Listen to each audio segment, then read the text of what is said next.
এই পাণ্ডব নির্জলা একাদশীর মাহাত্ম্য কি, এই পাণ্ডব নির্জলা একাদশীর নামকরণ কিভাবে হলো, পাণ্ডব নির্জলা একাদশী আমরা কিভাবে গৃহে থেকে সহজ সরলভাবে আমরা কিভাবে উদযাপন করতে পারি। আমরা অনেকেই রয়েছি পাণ্ডব নির্জলা একাদশী কিংবা অন্য কোনো একাদশী আমরা নির্জলা করতে পারি না।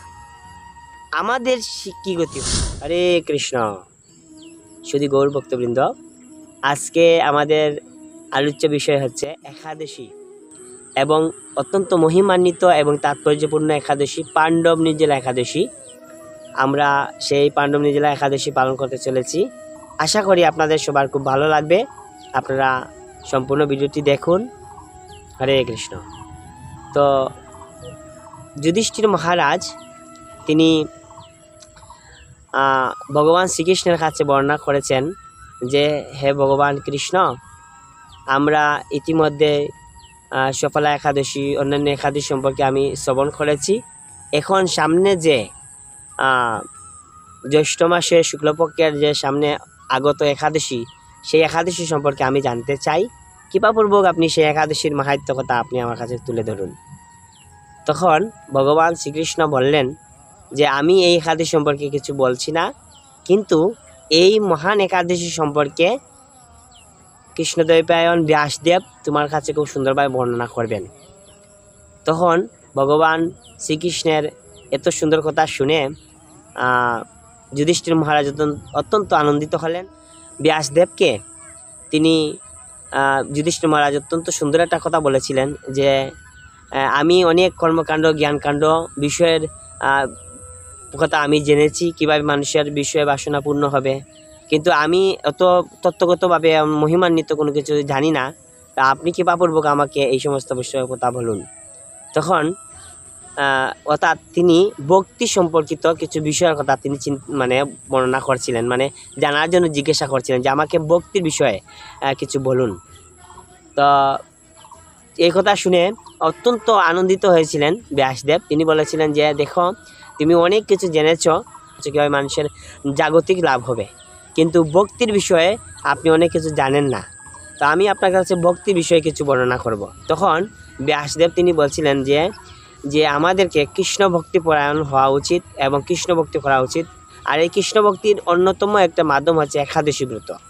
এই একাদশী ব্রত প্রত্যেকেই করা উচিত। যারা যারা স্বর্গে যেতে চায় অথবা দিব্যধাম লাভ করতে চান, প্রত্যেকেই একাদশী ব্যতীত কোনো নেই, কোনো সুযোগ নেই, একাদশী করতেই হবে। তো এইভাবে তিনি খুব সুন্দরভাবে একাদশীর মহিমা, কৃষ্ণ ভক্তির মহিমা তিনি খুব সুন্দরভাবে যখন বর্ণনা করছিলেন, তো পাশেই ছিলেন ভীমসেন।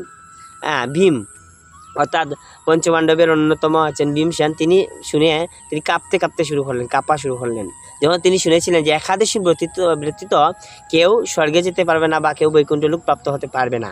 তো এটা শুনে ভীমসেন কাঁপতে ব্যাসদেবকে বললেন যে হে প্রভু, আমি ছাড়া আমার মাতা কুন্তী, দ্রৌপদী, ভ্রাতা যুধিষ্ঠির, অর্জুন, নকুল, সহদেব সবাই প্রত্যেক একাদশী দিন উপবাস পালন করেন। তারা একাদশীতে অন্ন ভোজন করেন না, কিন্তু একমাত্র আমি সেই নরাধম, আমি অত্যন্ত পাপিষ্ট যে আমি একাদশী ব্রত করতে পারি না। আমার উদরের মধ্যে বৃক নামে একটা অগ্নি রয়েছে, সেই অগ্নিকে খাবার না দিলে সে শান্ত থাকতে পারে না। তো আমি উপবাস তো দূরের কথা, আমি একবেলা না খেলে আমি থাকতে পারি না। তো আমি কীভাবে উদ্ধার লাভ করব? দয়া করে আপনি করুণা করে আপনি আমাকে একটা একাদশীর কথা বলুন, যে একাদশী পালন করার মাধ্যমে আমি পুরো একাদশী পালন করার একটা কৃপা লাভ করতে পারবো বা পুরো একাদশীর ফল লাভ আমি করব।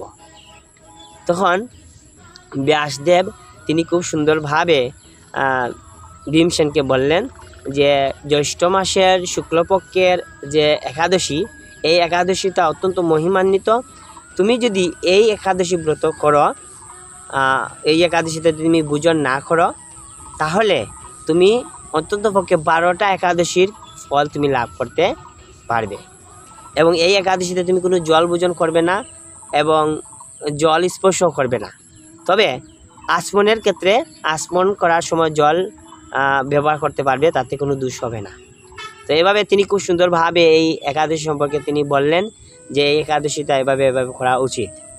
সুন্দরভাবে বলার পরে তিনি বললেন যে স্বয়ং ভগবান শ্রীকৃষ্ণ শঙ্খ চক্র গদা পদ্মধারী পরমেশ্বর ভগবান শ্রীকৃষ্ণ আমাকে বলেছেন যে যারা কর্মকাণ্ড জ্ঞানকাণ্ড বা যে কোনো ধরনের বিষয়ী মানুষও যদি সমস্ত ধর্ম পরিত্যাগ করে কেবল আমার শরণাগত হয়ে এই একাদশী ব্রত পালন করে, তাহলে তার অতীত জীবনের সমস্ত যে অপরাধ আছে আমি সেই অপরাধ থেকে তাকে মুক্তি দান করি।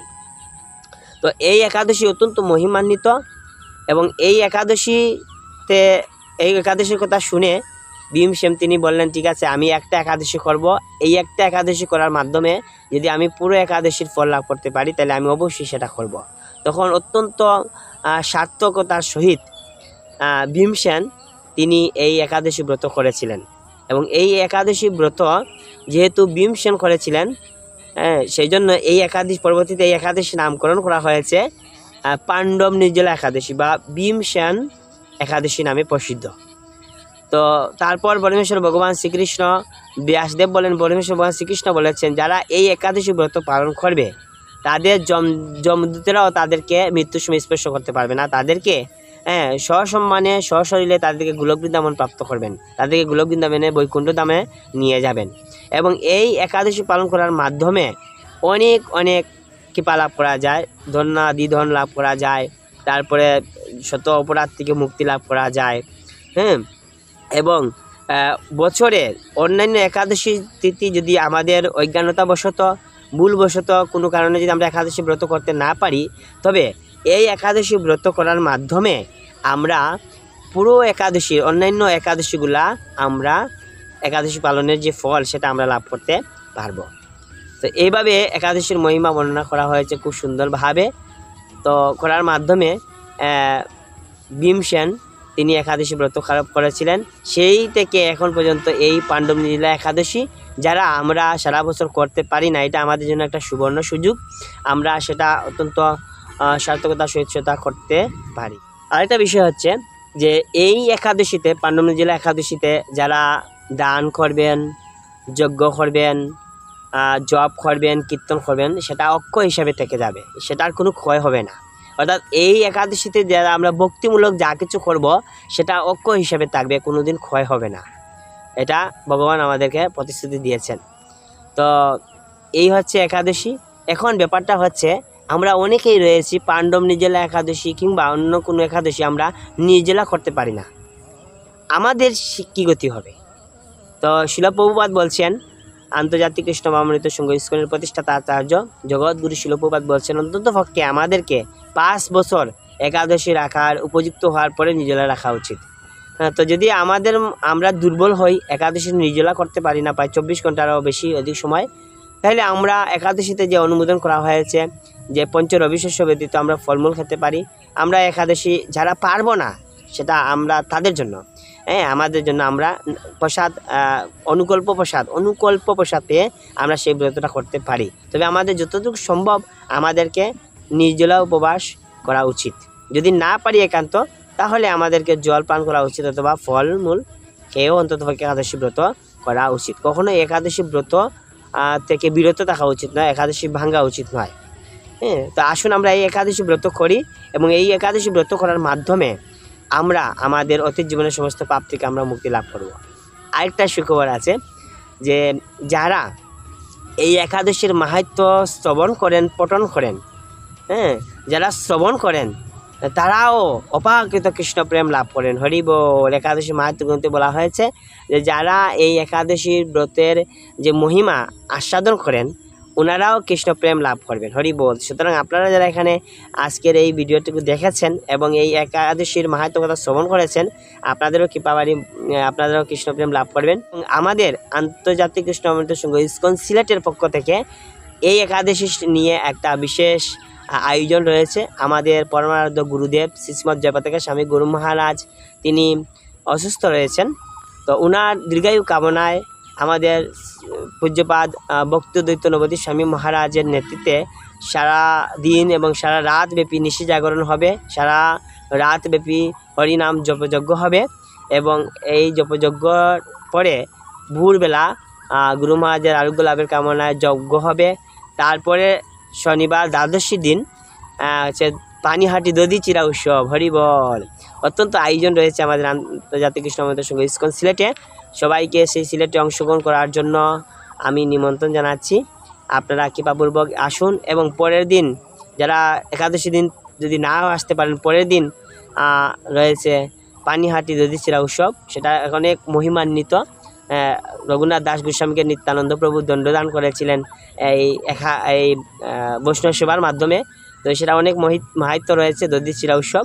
সেখানে আপনারা অংশগ্রহণ করে মহাপ্রসাদ আস্বাদন করে কৃপা লাভ করতে পারেন। সবাইকে নিমন্ত্রণ রইল। আজকে এই পর্যন্ত ভালো থাকুন। আর পরবর্তী ভিডিও দেখার জন্য আপনাদের সবাইকে আমন্ত্রণ জানিয়ে আজকে বিদায় নিচ্ছি। হরে কৃষ্ণ।